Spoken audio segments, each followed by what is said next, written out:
प्रश्न ये नहीं उठता कि सही क्या है और गलत क्या है।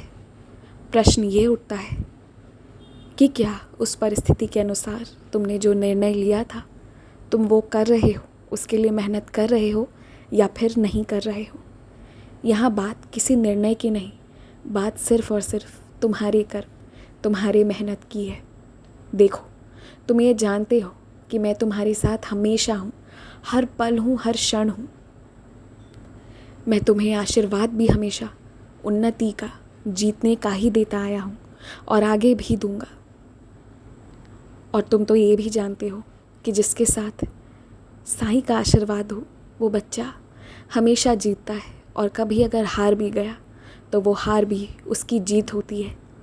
लेकिन तुम एक बात जान लो, मेरे आशीर्वाद देने, तुम्हारे घर वालों के, बड़े बुज़ुर्गों, अध्यापकों, तुम्हारे चाहने वालों के आशीर्वाद देने के बावजूद भी जब तक तुम निर्णय ना कर लो, जब तक तुम उसके लिए एड़ी चोटी एक करके मेहनत ना कर दो, तब तक कुछ नहीं बदल सकता।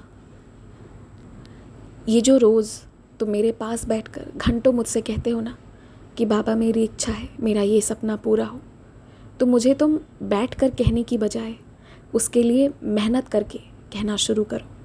तुम जो मेहनत करोगे, तुम उसके लिए जो प्रयास करोगे, वही मेरे लिए शब्द होंगे तुम्हारे।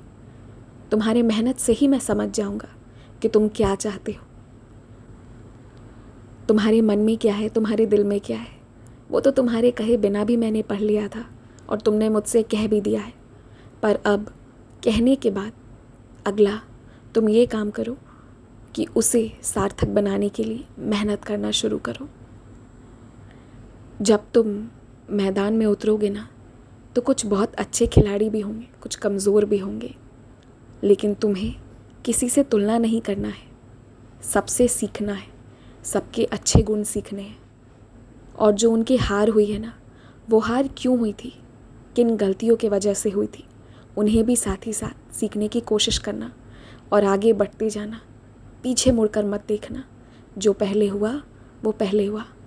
आज से, अभी से कसम खा लो कि खूब मेहनत करोगे, और देखना जब तुम्हारी थाली में तुम्हारी मेहनत की रोटी होगी ना, तो खुशियों का ठिकाना नहीं होगा।